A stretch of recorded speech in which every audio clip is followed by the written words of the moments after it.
Hello. Just testing to see if this particular new setup works. I should try and test the DJI mic as well. Hang on. Let me...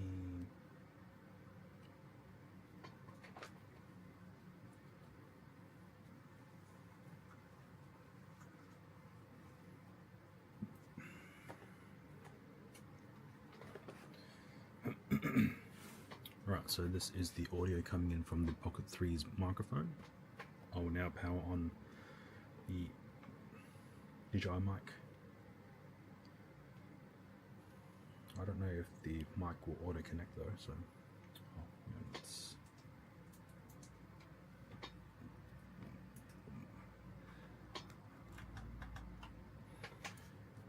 Alright. Serenus, welcome on in. 1, 2, 3. Power on. And the mic auto connects to the Pocket 3, even when in UVC mode.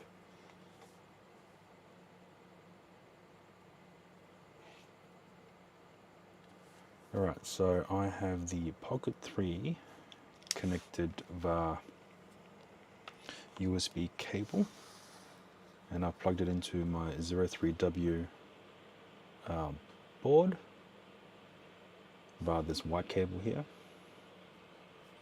And the 03W board has an internal Wi-Fi module, and I'm using this USB-C to USB-A ports to house 2 extra Wi-Fi USB adapters. And this blue cable is power. Adds, yep, okay, cool. So yeah, this is potentially a new, more slim setup for IRL streaming, possibly. Yeah.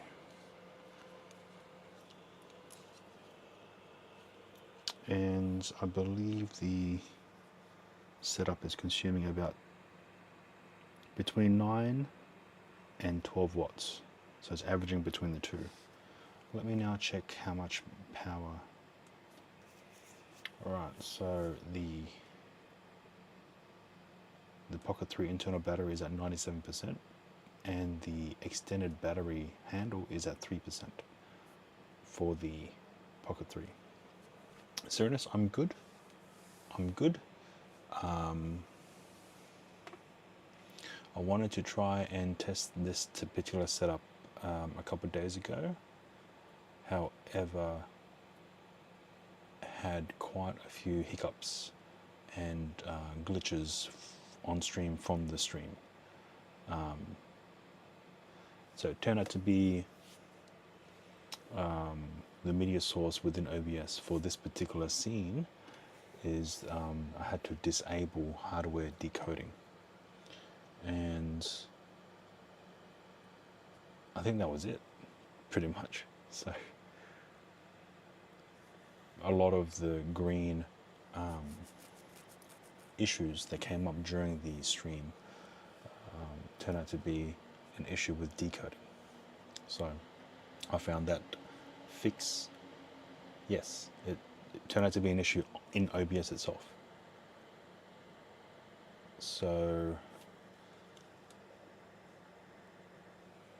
yes, let me try, and I don't have anything. I'll just do it on camera. I have access to the remote view using Google Remote. So let me switch over to here. Oh, but it shows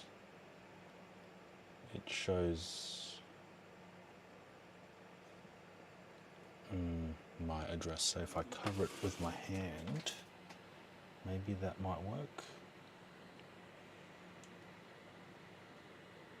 Yeah, let's do this. So I had to make sure that the hardware decoding is disabled.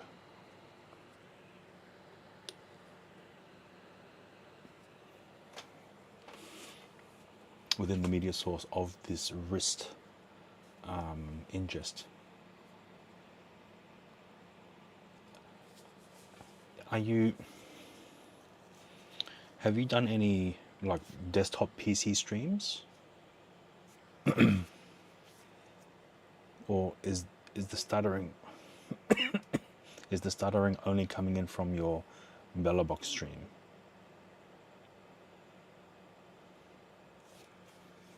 Or whenever you do IRL streams?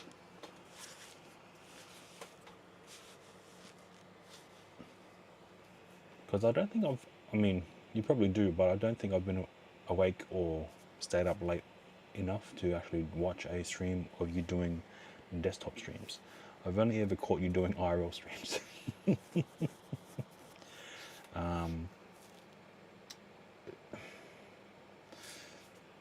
So the machine I'm using as my sort of OBS relay is, let me figure out,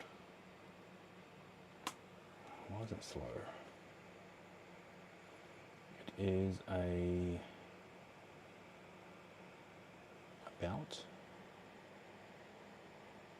it is a Lenovo M900, I think, ultra small form factor mini PC, and it currently has an i7 Intel chip, a generation 9, 16 gigabytes worth of RAM, and if it matters, a 256 gigabyte SSD storage.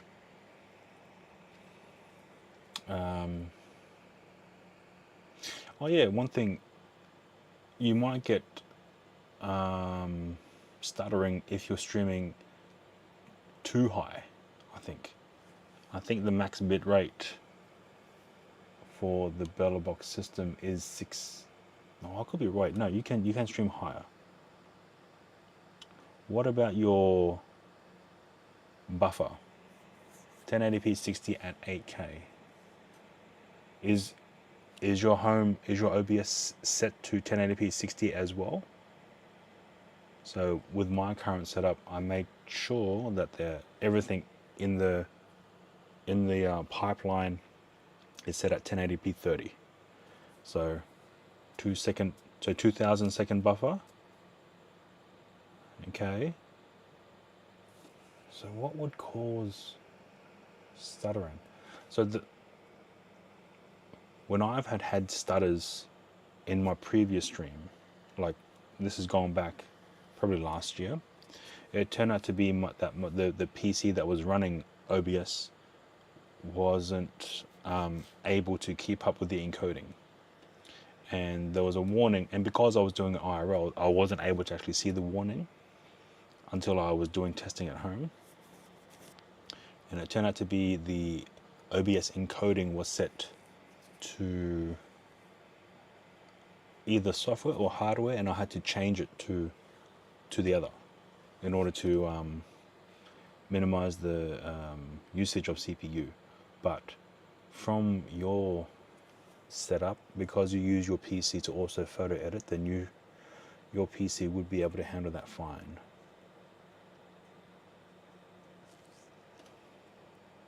You're on software, not on hardware. And what about your pipeline? What's your pipeline in the BellaBox remote page? All right, you're on software, not hardware for the moment. Okay, maybe when you do your next IRL stream as a test, maybe switch it over to hardware-based encoding within OBS and see if that changes anything. What was my question? Oh yeah, what pipeline are you using in the BellaBox Cloud Remote configuration for when you do stream with your X3000?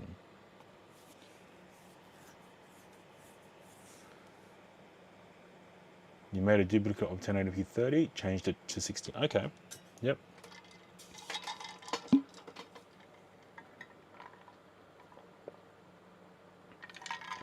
Because in the encoding pipeline, if you just select HEFC HDMI and just 1080p, that will then allow whatever incoming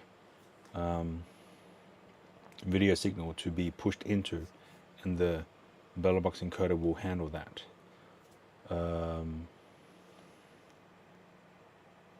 don't have anything active. Alright, let me just get my Rock 5A, because this is running the BellaBox configuration, and this box doesn't fall over and spill everything out.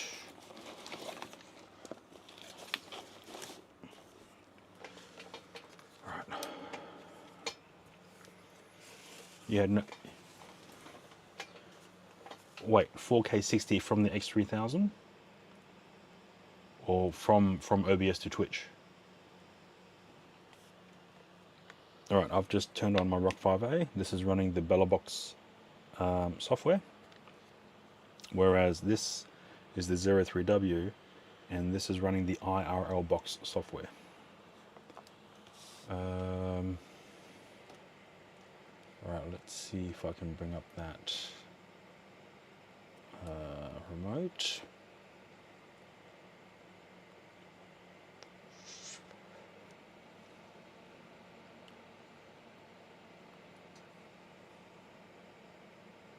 So, yeah, I don't think there's anything on here.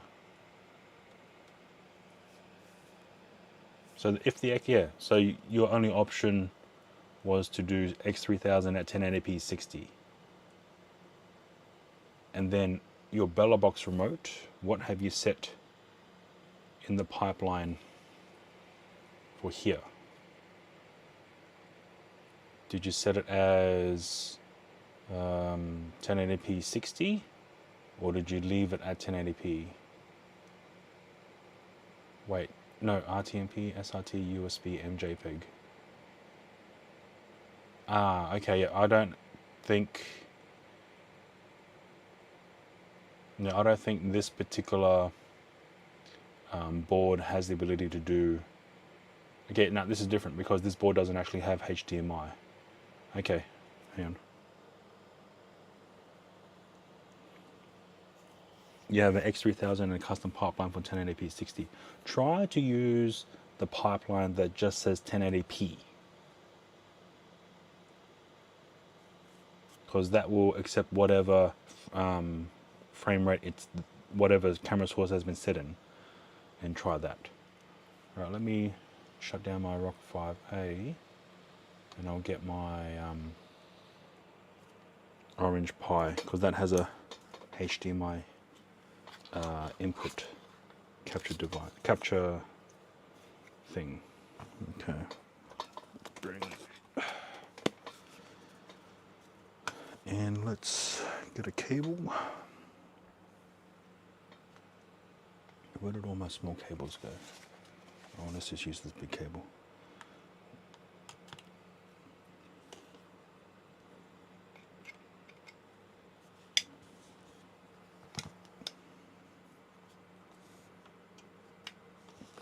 Okay. The Orange Pi is currently booting up.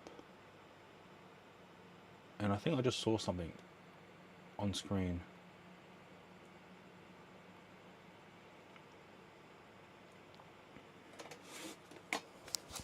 You've been developing Iroh Docker container in Stack. Oh.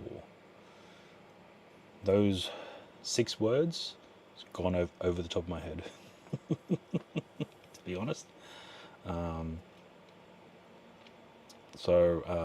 Yeah. And the reason why I've decided to utilize paid services for endpoint relays, such as the BellowBox Cloud or the Rist endpoint relay server, is because it's one less thing for me to worry about on the main PC that I'm using for streaming. So right now I've got, let's see, I've got OBS running, I've got StreamerBot running, I've got a VPN Tailscale running, I've also have Google Drive running. The Google Drive allows me to capture photos on my phone and then upload it to a designated folder, and then StreamerBot will then action it to display the photo on screen. I will also have the Knobs automatic scene switching running, the BellowBot software running as well. Ooh, we just encountered a few greens. So in the stream from 2 days ago, that was happening every second. It just kept pulsing on stream, which is what's happening now. So I'll bring the bitrate back down to 2500.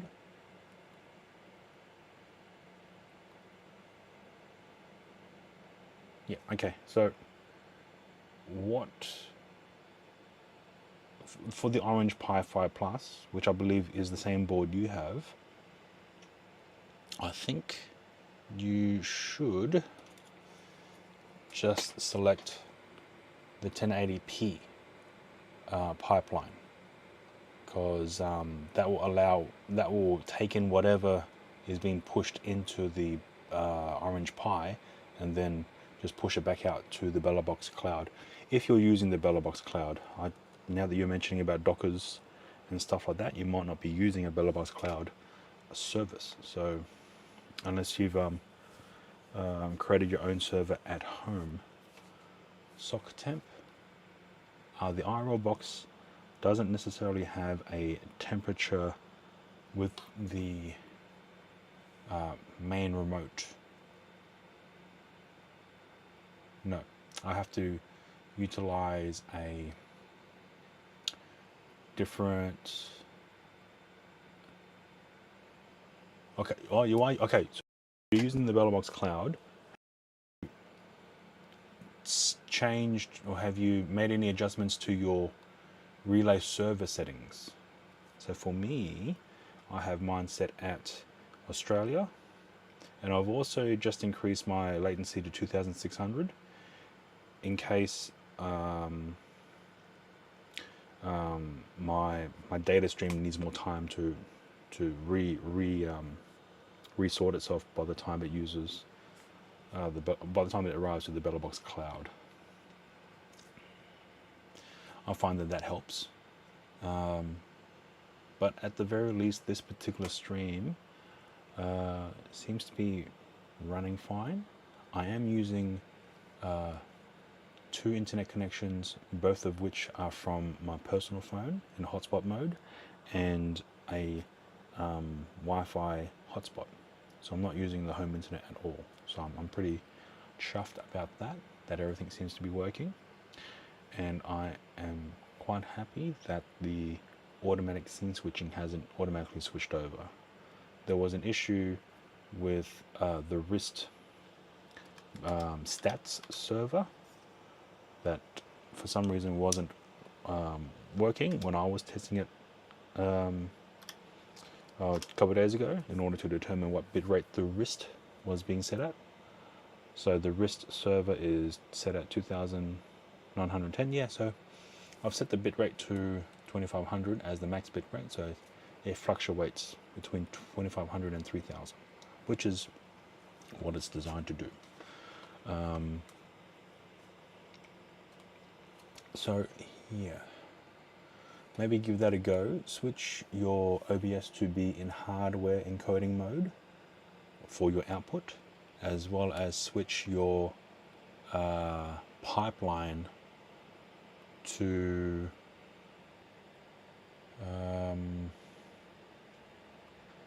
switch your pipeline to X26, just a standard 1080p without any frames per second. No, I haven't. I know that was a thing that was being made. So let me turn that off. Cloud knobs.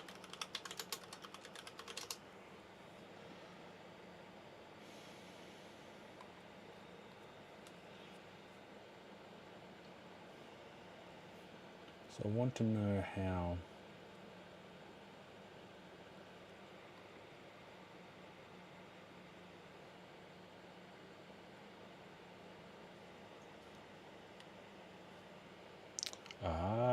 okay. Is it? I can't seem to find any sites that showcases a cloud-based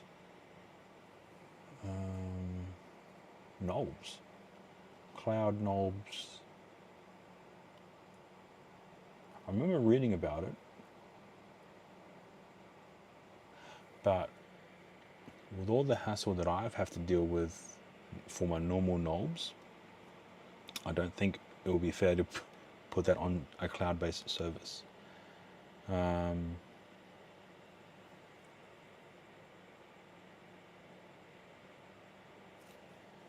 Does that come at a cost using the cloud-based knobs?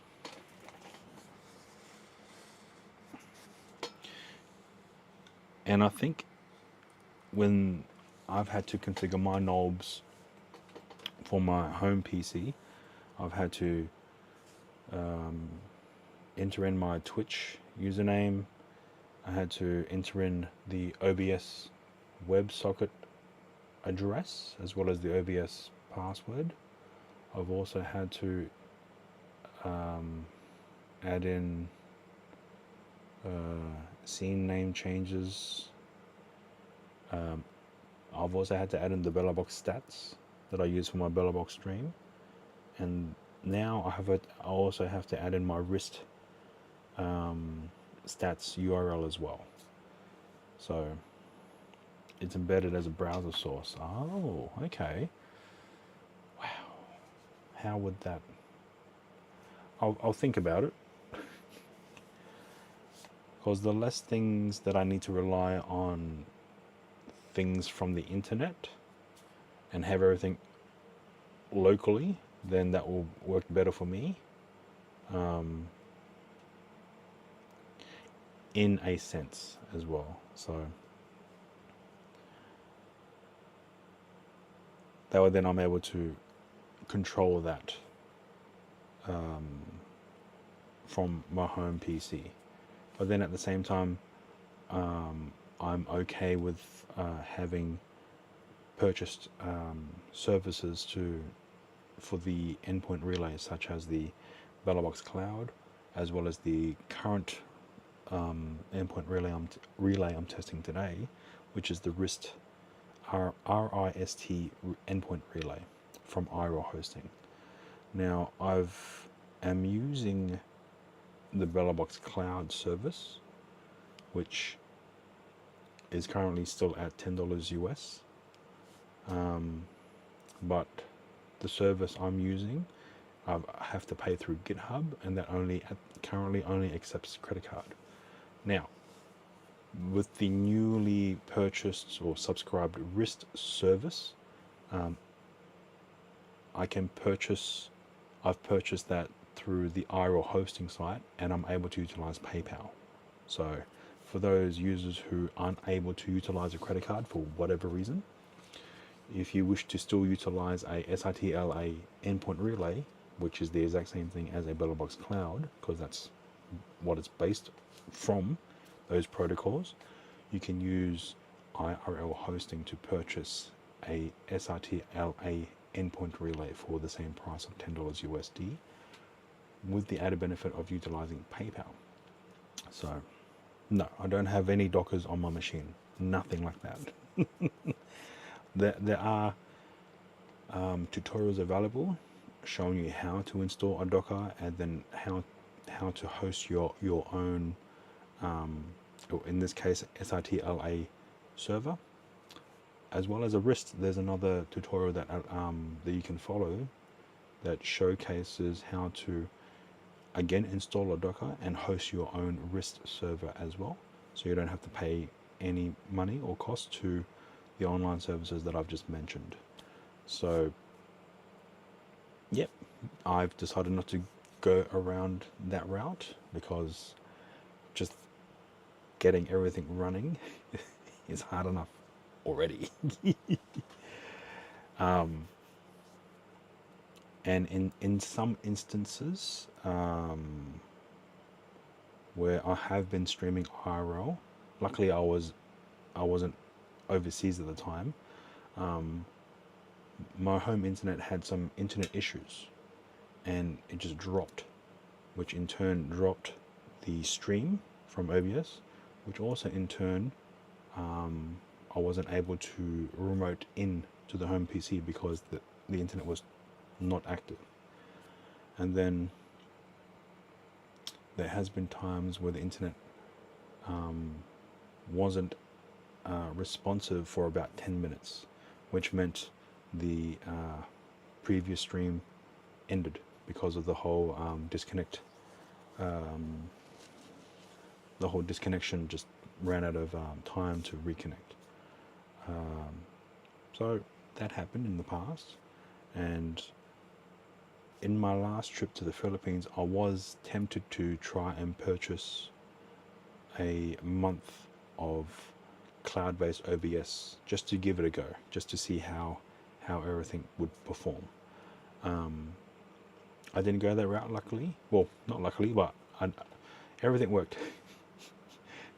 The home PC worked, internet worked fine, the BellaBox system was solid. We were able to utilize also the knobs auto scene switching worked as well when there was a drop in bitrate. So you're doing this to remove any headaches and make setup more robust, instead of just random scripting on your streamer bot. Add a bunch of features. Okay, yeah. Whatever you think is suitable for you, I think will be best. Me personally, I don't want another extra thing to troubleshoot in case things don't work when I'm IRL. I couldn't figure out what was the issue that happened whilst I was IRL 2 days ago. I mean, I could enable it right now because I do have access to the remote PC here. So I could enable it right now just to show you what it looked like. I might do that. Okay, so we may you as the viewer will see quite a bit of glitching on stream, and that is because of one setting within the media source of the Wrist ingest link that causes this issue to happen, and that is the the use of hardware decoding when available was enabled. So yeah. Oh yeah, that's right, you were. Shit, yeah. You saw what happened, right? So I wonder if, now that I'm streaming fine now, if I were to enable this, what will happen? What will happen now that I'm streaming right now? All right, be prepared.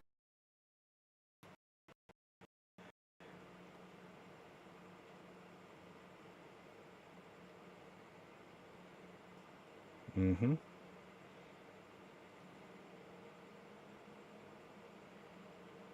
Oh, it seems fine now, but give it to you. You need one. Resist. All right, my toes have been.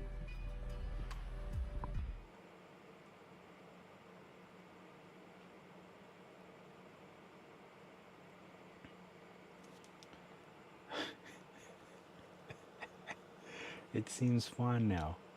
What the fuck? It seems perfectly fine now. It's making a lot. Oh, see it, boy!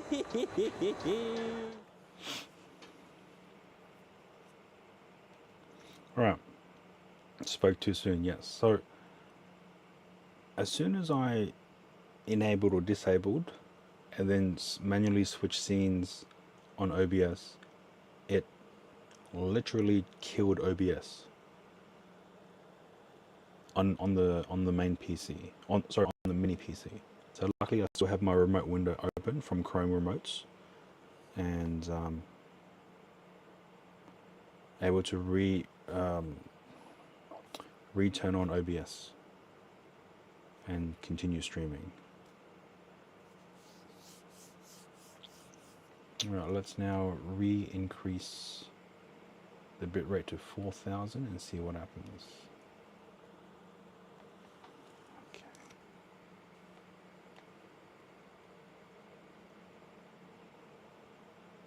Yeah, so there must be a configuration issue within my OBS on the mini PC that causes a scene change to literally shut down OBS. I did check the logs, and it did say that there are some filters that weren't available. Oh, let's have a look. Tools, log files, show log files. No, the mini PC is the Lenovo M9770. Lenovo M970.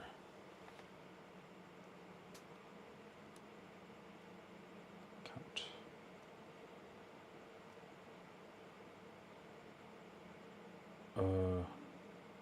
Is it the 970? 910? Or maybe a 920? 910.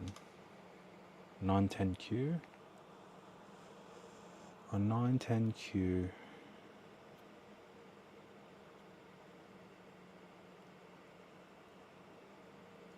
i7. Okay, so let me just paste it in chat. Lenovo Tiny M Core. This is 16 gigabyte though.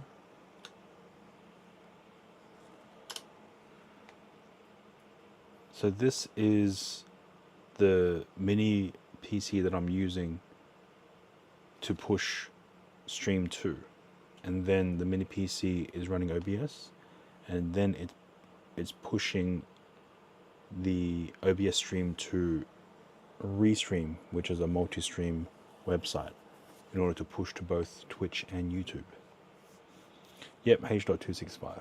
So that's all this mini PC is doing, is just ingesting the IRL stream, whacking on overlays, and then re-pushing it back out to the destination at Restream. So that's all it's doing, nothing else. It is an i7 Gen 9. From OBS, it's pushing out the standard RTMP H.264 to Restream, and then Restream is then pushing out to both YouTube and Twitch in the RTMP H.264 format as well. So the only H.265 is coming in from the encoder board IRL at H.265 with bonded internet, and then OBS receives the ingest of the IRL stream and then pushes it back out as H.264. The only reason is because at the present moment, and I think still currently now, Twitch doesn't have any other method of pushing a stream to unless it's RTMP, and YouTube, to my knowledge, doesn't have the ability to accept H.265. I know that they have been testing it with some other creators currently, but I think it might be called RTMP-S. I could be wrong, I need to look into that more. The only H.265 protocols that I'm aware of that can handle and push out H.265 is SRT, as well as SRT-LA, and currently RIST, RIST. So those are the protocols that I'm aware of. They can push out H.265, which is a more efficient codec to utilize, more efficient to use, as well as less data for the same amount of quality when in comparison to H.264. But yeah, all right, let me now enable face tracking to see if that causes any issue within the 03W board that I'm using to push the Pocket 3 USB UVC video and then pushing out to the RIST endpoint relay server.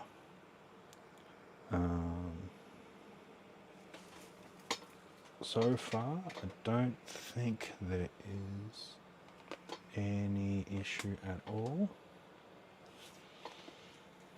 with the face tracking from the DJI Pocket 3. Unfortunately, the method that I have configured with the cabling, unfortunately I am unable to keep, or at least I am unable to charge the Pocket 3 in this current configuration. So at the start of this stream, this test stream, which has only been about roughly 39 minutes, the Pocket 3 internal battery was at 99%, and the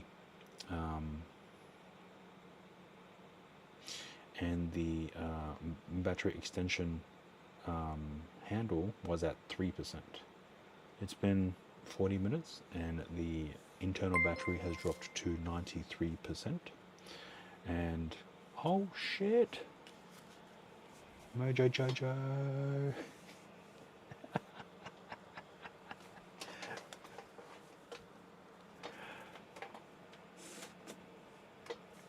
Thank you for the subscription. Thank you. You don't have to do that, but I appreciate it all the same, man. Thank you. Hope. Oh, by the way, in case if I haven't mentioned it to anyone else, I hope everyone had a Merry Christmas if you celebrate that, or at least a Happy Holiday.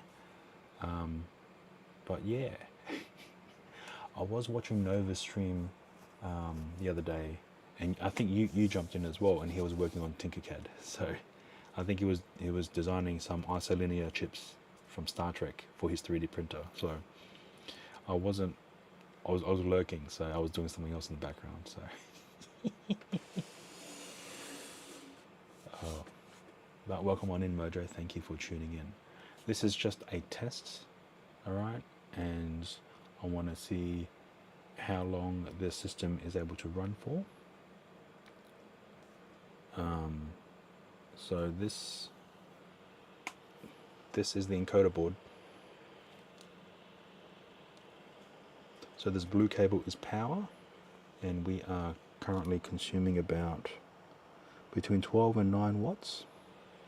This white cable is connected to the DJI Pocket 3. And then we have 2 Wi-Fi adapters here connected to two Wi-Fi internet connections, and then 1 internal Wi-Fi on the board itself. So the board itself is very tiny. I don't know if you can see that there. But in order to add all these extra adapters, I needed to connect more adapters. So yeah, it's very tiny in comparison to an Orange Pi that I have here. Nest Collector, thank you for tuning in. Hope you are doing well. Thank you. Thank you for the follow. It is all currently, I think it is pretty cool. It's a very small, lightweight board, and I'm not asking too much of it. Unlike my other boards, I really push it to the limit. So this is pretty much designed to be small and pocketable. I've designed this particular 3D case to incorporate some rings so you can attach it to a lanyard or something if you wish to.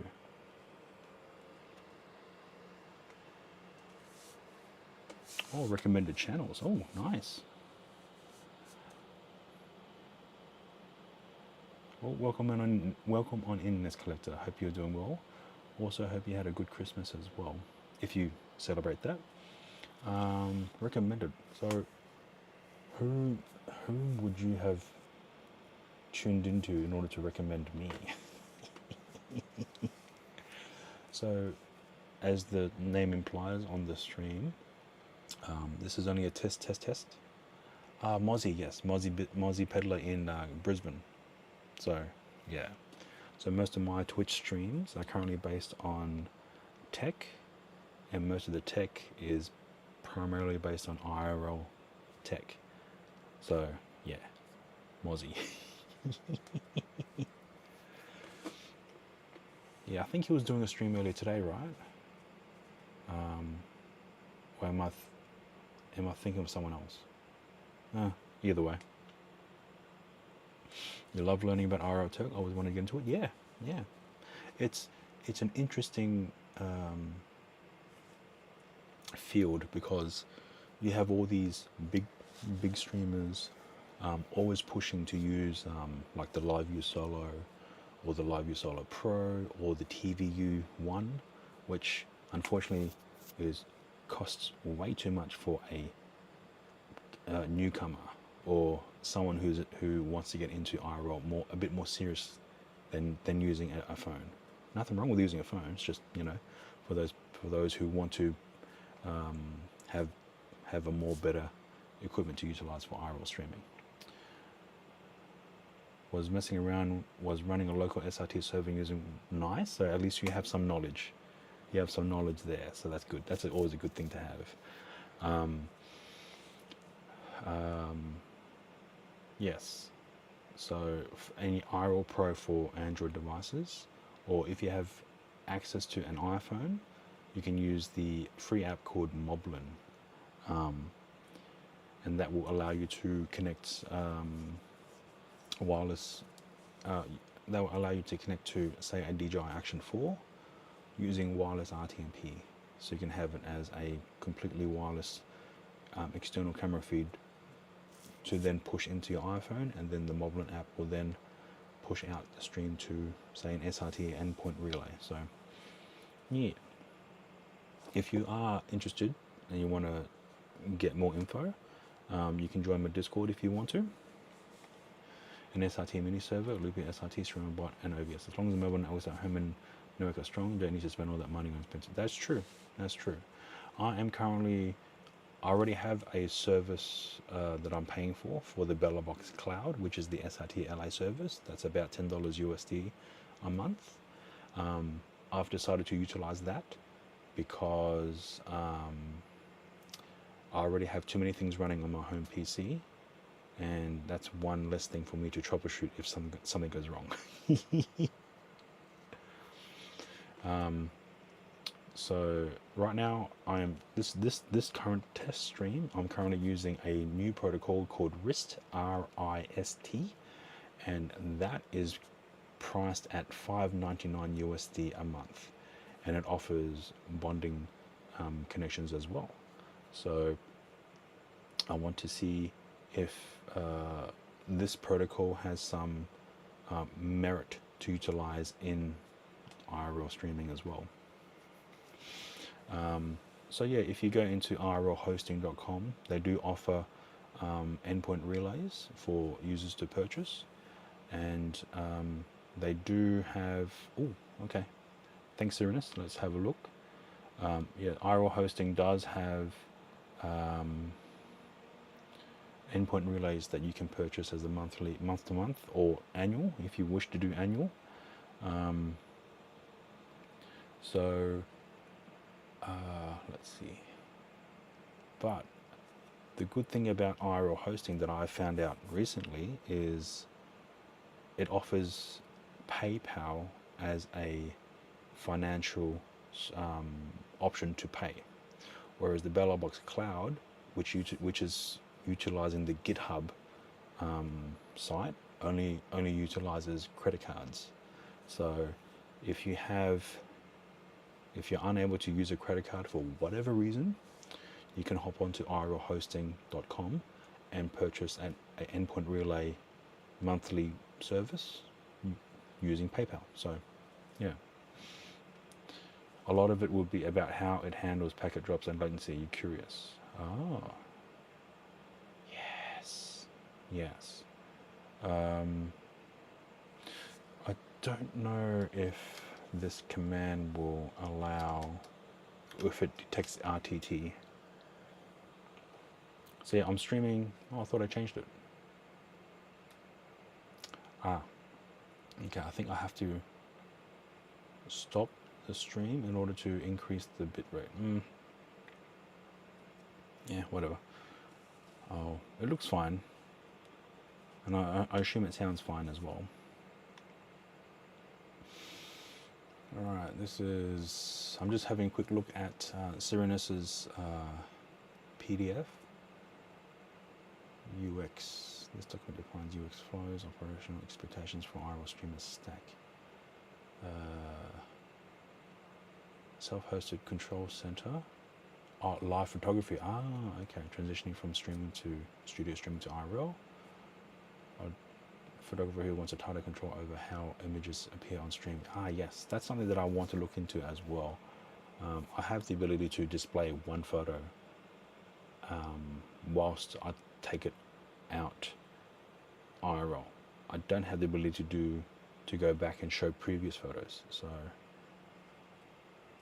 this stack helps you bring in live video, show real-time stream health. Yeah, I've always wondered how to do that. So SRT beats out RTMP for IRL.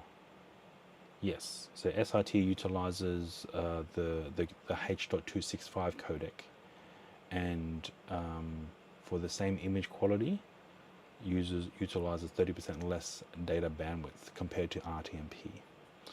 Now, the bonding version of SRT, which is called SRT-LA, allows you to bond, as the name implies, multiple interconnections together, whereas standard RTMP doesn't.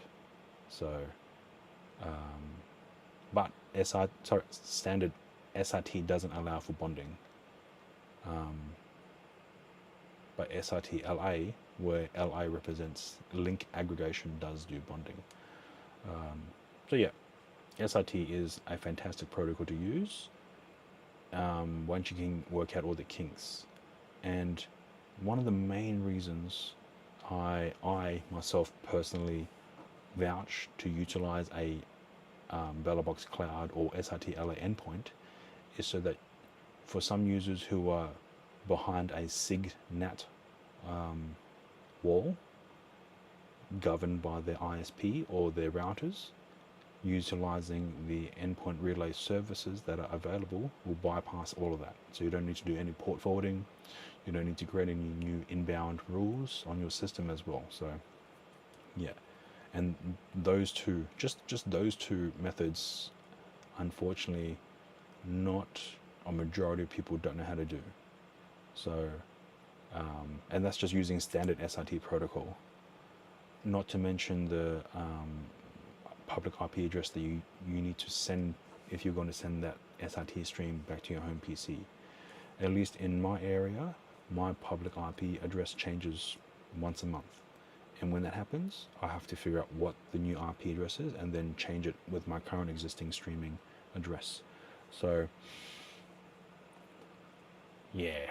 So I think that's why with the limitations implemented by an SISP, as well as certain routers, utilizing a paid relay endpoint service such as a BellAbox Cloud or SRT-LA or even RIST will will bypass any restrictions governed by those companies and locations. So a majority of people who live in units or apartment blocks will be unfortunately behind some restricted limitations governed by SRT, or governed by the ISP.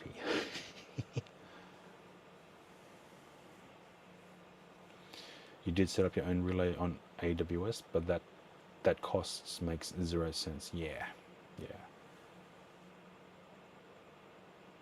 This is where you are. Your apartment complex provides internet. Yeah. So purchasing a SRT-LA endpoint is the way to go in order to bypass any of the port forwarding or inbound rule creation that's limited by the location.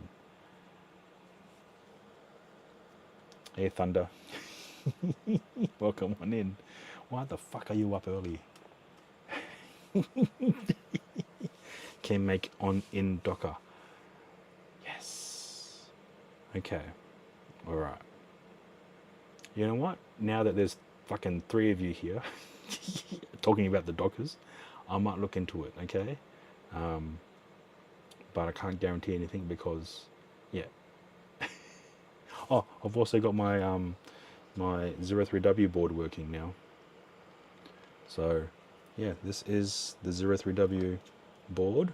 It's about the size of a pack of cards and probably thinner than, I don't know. It's a small compact device. So we have the blue cable here is providing power into the system, and the white cable is connected to the DJI Pocket 3. And we have tracking enabled as well. Yeah. Yes. So unsure at what caused the previous stream or the glitching and green stuff, but we've managed to get it sorted. And this test today wasn't supposed to go this long.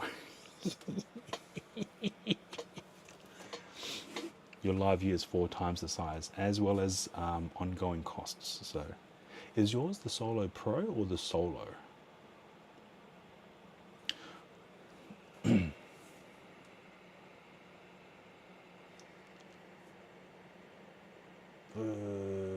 Yeah. Okay. Right. I'll have a look at your PDF later on, Cyrinus. Yeah, the Docker stuff is confusing the shit out of me. Oh man. Okay. Yeah, I'll definitely have a look at your PDF later on.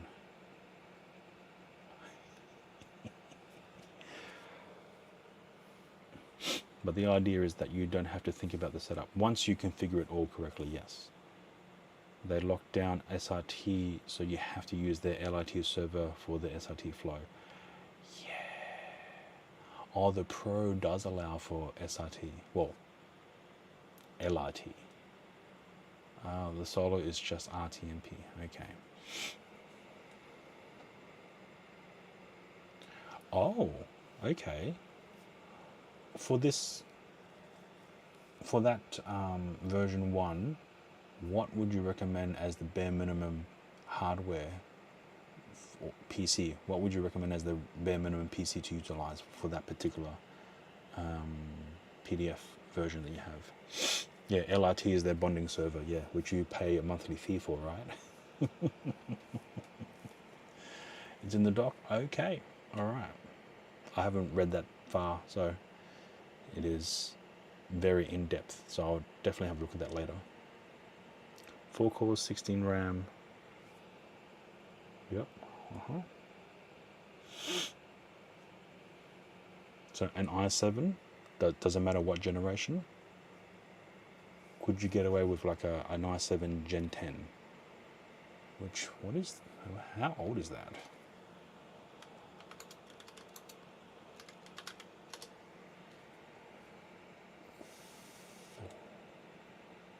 2023. Oh, it's not that old. I don't think. 2020. It was first responsive.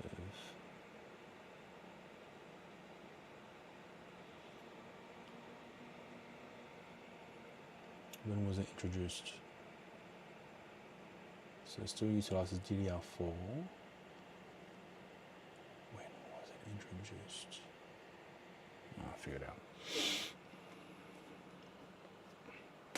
We have a Docker pool. It's already done. We just use the same one Nobs and Beck made. Ah, yeah. Yeah. I haven't read into that yet, so I might get into that at some point.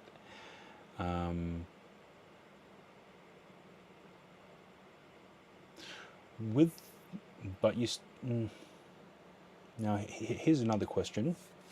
With I don't know if Thunder is in my Discord.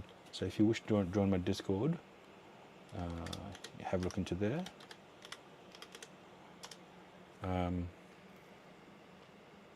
Now, a question about the Docker. Does that also bypass the SIGNAT issue in some locations or not? Because from what I understand, people who are in the SIGNAT restricted areas, which are limited by their ISPs, you can't do port forwarding from that. For SITLA, no. Oh, so you need UDP. Okay. So that might be something you need to put as a not a warning, but as a heads up before going through this guide. Make sure you have the ability to port forward from your home internet if you're using home internet. Docker pool. For web interfaces, it's going to be reachable via Cloudflare tunnel. Ah, okay. And so everything in your PDF, is that all free? I already saved it. Shit, what am I doing? Or is there like a cost?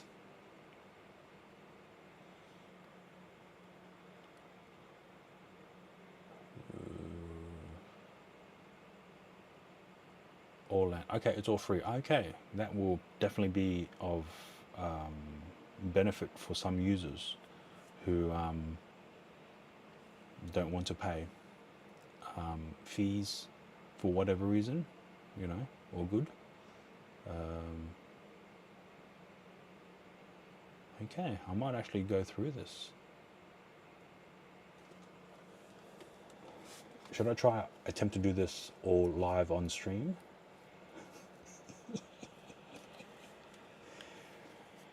Oh, web domain, okay. Web domain, where?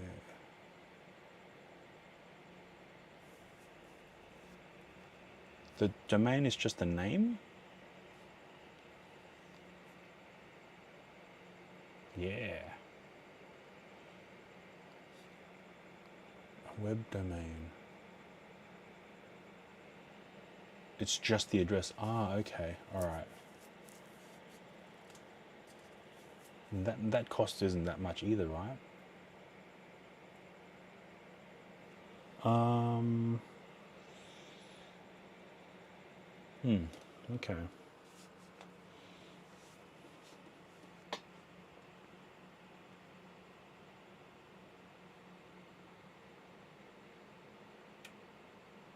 Oh, the Becker one, yeah. Oh, sorry, the Becker.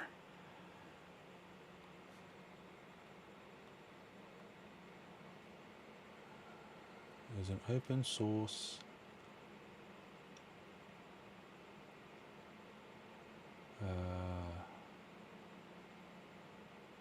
Is this just SRT or is it SRT LA as well?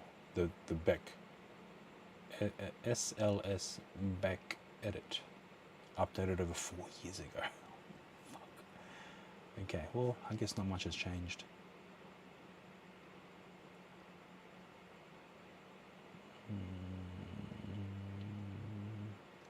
Right, this is a lot of documentation I need to read through.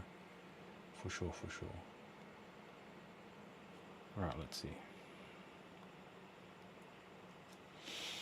If you open PowerShell, yep, but it will also allow all the rest of the stack and features as long as you have the Docker.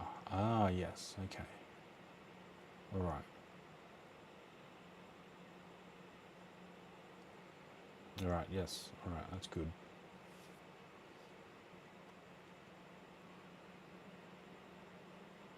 Oh, ads. Ads are coming. It's ad time. Let's. Oh, if you could paste it in the Discord in probably the same IRL setups, that'd be great. Thunder Spanner and Kiwi, yay!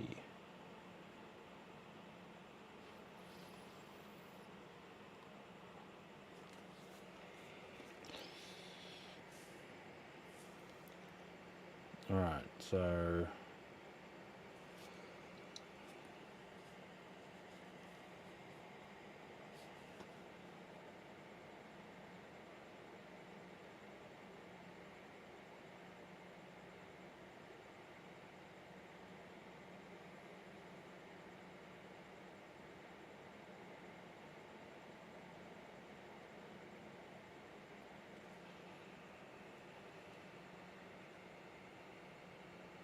Okay, all right. Ads are still on, so we're just waiting for the ads to finish doing the thing, and we'll continue a talk.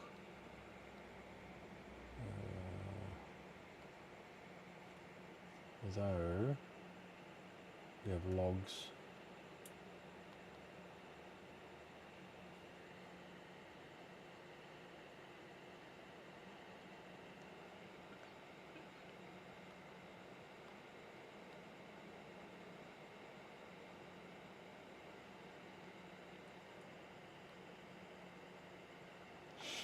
Yes. So I use Knobs to start and stop stream remotely as well. So, well, mainly Knobs for everything, pretty much.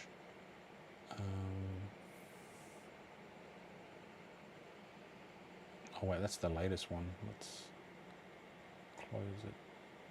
Okay, yep, that got rid of it. What is...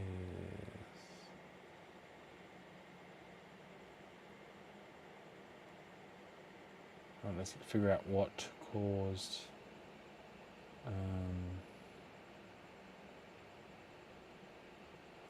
the issue for OBS to close.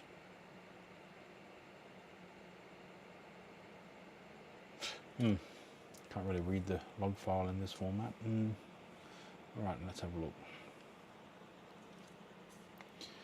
It works perfect with that Docker container. Stats show in the browser too. Ooh, nice. Okay, yeah. That's the one thing I haven't incorporated in my stream is stats of the actual stream. So, yeah. So utilizing this 03W and the IRLbox software, I'm using the RIST protocol, which is another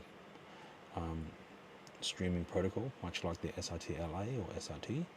RIST is another protocol that also allows or also offers bonding as well. So,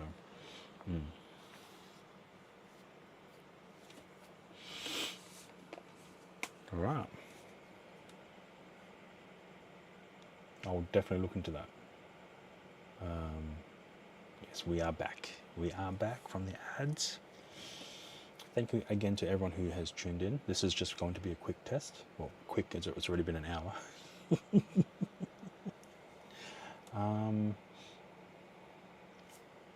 Right, so the Pocket 3 has dropped down to 84% in terms of its internal battery.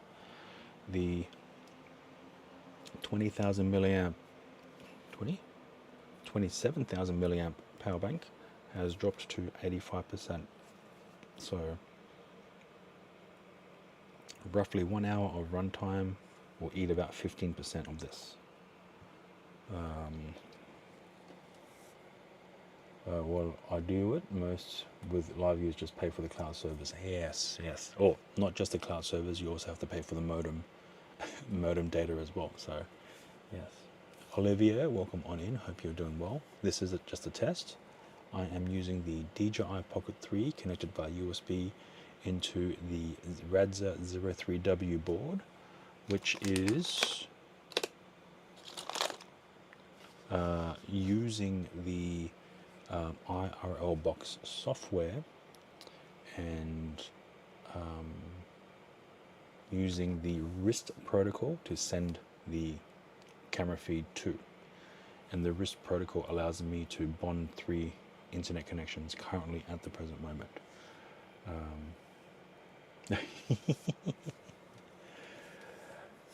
Yeah, yes it is. But yeah, so it's been an hour. It's been over an hour. We've been streaming for about that time frame. We are streaming at roughly about 3,000 kilobits per second.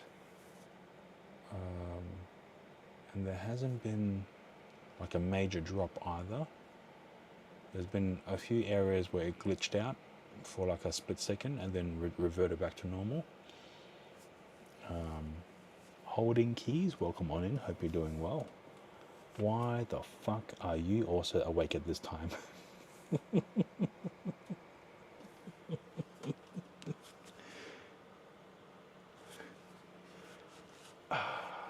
Yes, because Thunder is in Queensland, Keys is in New South Wales, so yeah, can't sleep, that's all. Okay, fuck, I'm still awake. And I wanted to do a stream in the afternoon yesterday, but I got lazy and it was really dark out, so it's 6, so it's almost 7 p.m. in Europe. Okay, all right, hopefully you had a good dinner, Olivia. We are the rebels. Yeah, true, that's true. Unless there are other people online now, that's probably the only reason why people will be awake. Right, let's see who do I have in my list. So yeah, they're American. He's in Singapore, Sweden. Oh, okay, another person's in Australia. They're in Germany. I think he's in Vietnam. Giftbird. Can't remember where it's from. Yeah. Oh yeah. Going to cook something? All right, that's good. Let me know what you're cooking up. Keys, yes. So that was the attempted previous test stream utilizing this 03W board, and it failed miserably. So so right now the stream that you're seeing now, I'm utilizing 2 internet connections, and none of it's from the home Wi-Fi network. They're both from my personal phone in hotspot mode, as well as another Wi-Fi modem that I have here as well. So at least this is all utilizing external internet connections that's not part of the home network. So that will give me a good indication of whether or not this setup will work IRL. So yeah, this is a good test. Yeah, quality looks nice, sound looks okay. We still have tracking enabled, so I wonder if that's the thing that's causing battery drain. Yes, the board, I don't know, okay, I don't know if you can see it. The board is literally where these 4 screws are. 1, 2, 3, 4. I don't have...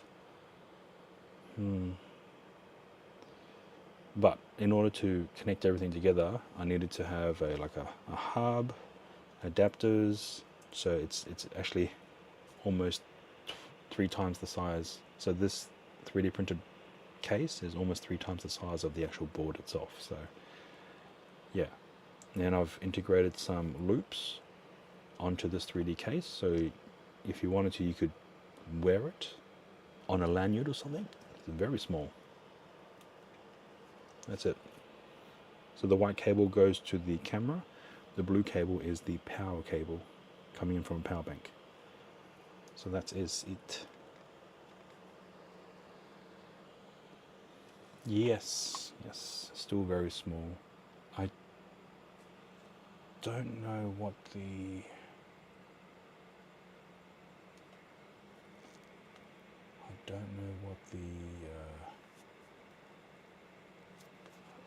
temperature is. I should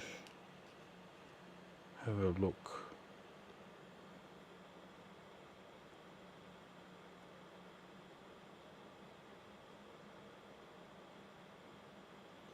Wait, why did that show up? Okay, give me a second. I just need to check to see if I'm able to log into the browser. No. So for some reason my Samsung S21 Ultra is unable to log into the browser in order for the remote for this setup.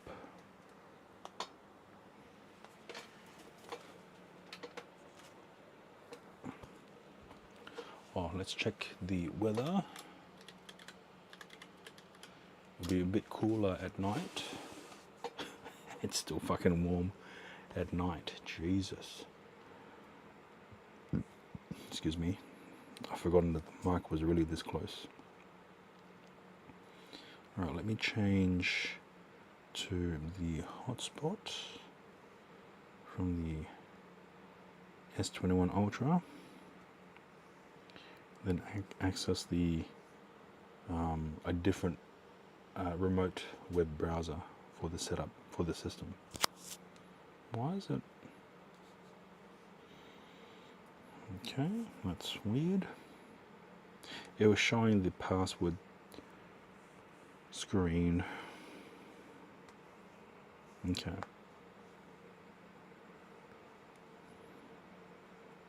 Right, so this is the other remote. So it shows a lot more detail as opposed to the one that I'm using through internet. This one though will show me the stats of what the board is capable of right now. So we're at about 41% CPU and we're about 53 degrees Celsius temperature on the SoC. Yes. So I'm wondering why my Samsung S21 Ultra isn't able to see this page, even though it's on the same network. So the ambient temperature is about 29 degrees. I've turned off my aircon, so it's just fans at the moment.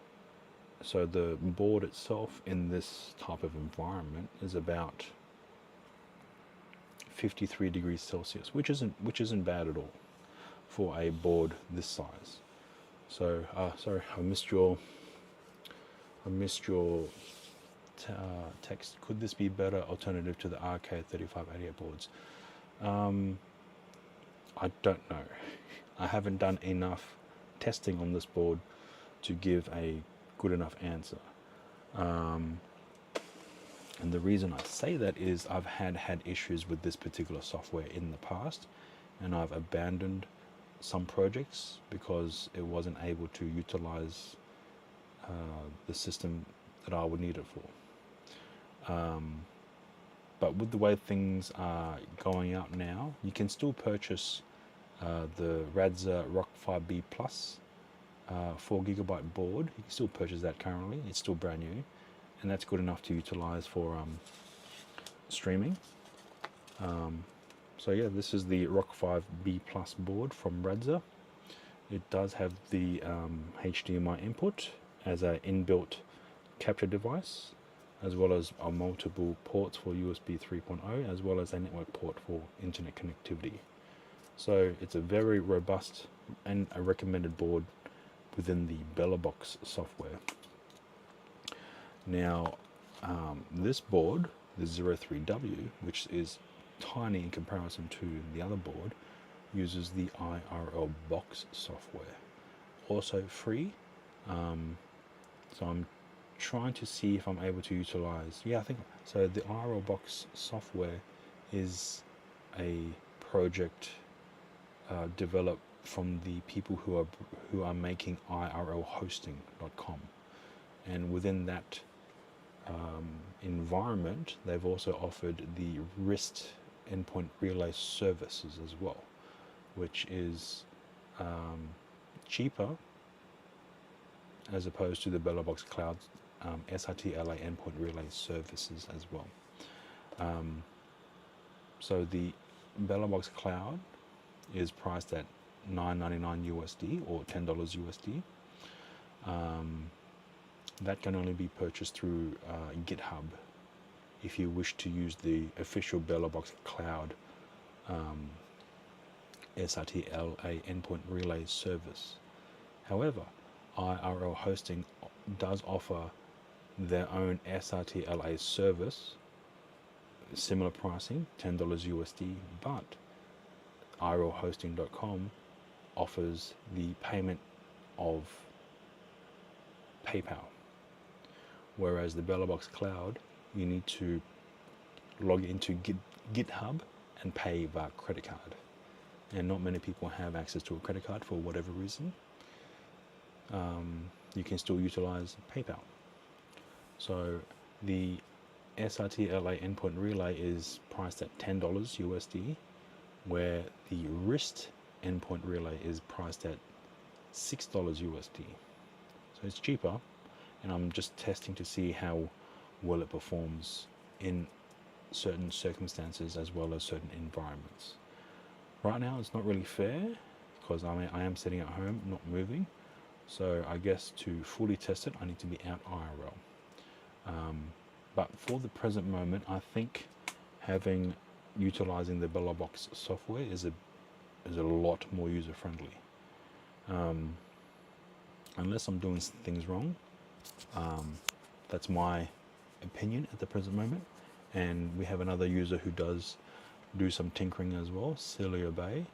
They've also mentioned that same feedback as well. So for the present moment, the Bellabox software, at least the process, is a lot more easier to navigate through as opposed to the IRL Box software.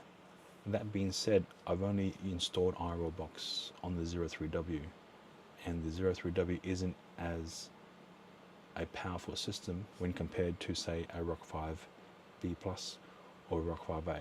So it could be just my own experience with using a lower powered board and getting things installed or updated. But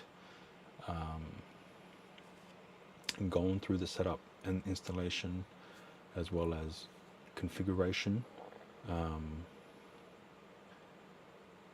maybe the second time it feels a lot more easier and a little bit more streamlined now that I've done it quite a few times. So yeah, you're hoping your IRL Docker stack is useful. Yes, I might look into that and maybe even attempt to try to create that for the home PC and see if it's a viable option to promote to other users, maybe. Cool, cool. Once you finish V1, oh, so it's still a work in progress, right? Yes. From Melbourne, welcome in, Gracie. Hope you're doing well. And if I didn't get to say it the last time I attempted to stream, even though it was a really, really glitchy stream, I'm using the same equipment, by the way, from that day. Hope you had a Merry Christmas, or if you don't celebrate that, hope you had a happy holiday as well. That dock is just spec and design. Oh, okay, all right. Some of the pieces you already built. Okay. Ah, okay. Well, let me know once you get a full-blown tutorial, and I'll try follow it step by step.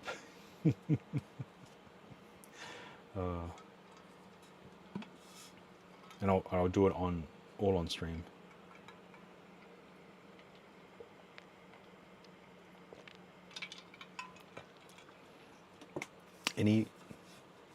Is there any prerequisites you would advise before a certain person undertakes this version 1?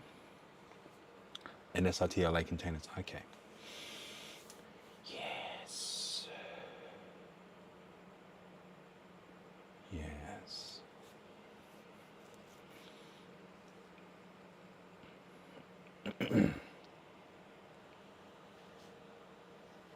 You just need Docker and Docker Compose installed. Okay, all right.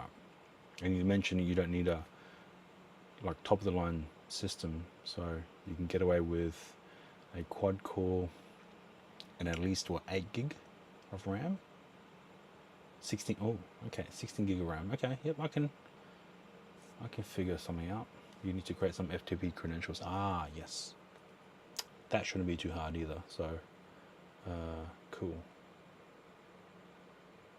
All right, I think this has been a long enough test stream. So you don't celebrate your 3 growing adults, do many presents, did a few letdowns for YouTube channel. The stream is great now. Thank you, Gracie. Yes. There was a particular issue that I've contacted the IRL hosting guys, as well as doing a bit of investigating through some discords, and it turned out to be one setting within my OBS of disabling encoder, disabling hardware decoding, which unfortunately apparently causes the green glitch to happen. So I've turned that off, and as well as one of the stats URL was taking up quite a bit of CPU, so I think that was reset as well. And now we have a smooth, hopefully smooth stream being pushed from using this very compact and small board, the 03W. Yeah, you can actually wear it as a necklace. Now, so good the sound, yes. So I'm using a DJI Mic Mini. Sorry, DJI Mic 2, and that's paired directly to the DJI Pocket 3. So I'm not talking too loud. It is 3:30 a.m. in the morning as well. So, but again, thank you, Grace. Let's see here. Right, let's see if that command still works. Yep, it does. Great.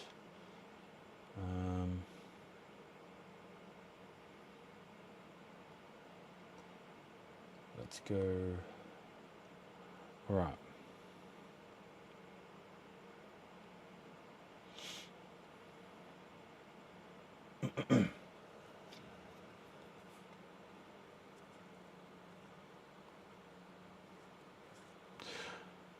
Okay, I think that might be it for now. A big thank you to everyone who's tuned in, even though this was just going to be a very short test. It dragged out to be an hour and 30 minutes. Thank you to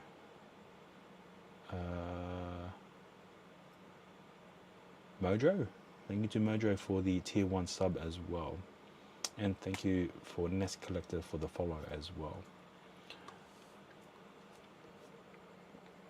You showed your elder son Dylan, he's a sound tech. He said, get that for yourself, your setup.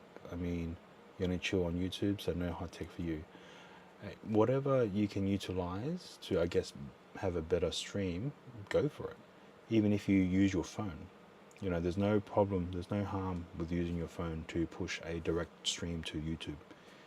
If you have that already unlocked, there are ways around it. If you don't have the bare minimum of 1,000 subscribers, I think it was. I can't remember what the new limitations are for attempting to do a YouTube live stream from a phone app. So yes, have a good rest, good Sunday, and 1.5 hours is great.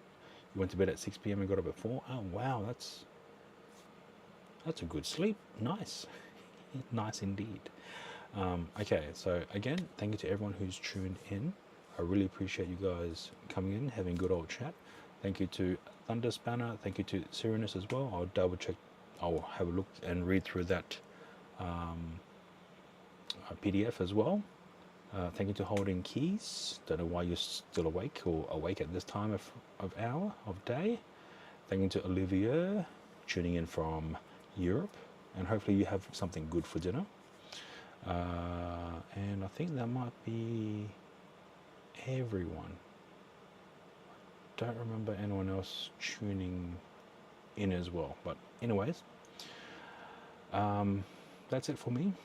It is almost 3:30 a.m. This was supposed to be a short test, but I guess the more the merrier, so yay. Yeah, 410 subs at the moment. Oh, that's great. It's great to hear, Grace. I might try and catch one of your streams or some of your videos at some point as well. Again, thank you to everyone who's tuned in, and I'll see if I can raid into someone with my setup.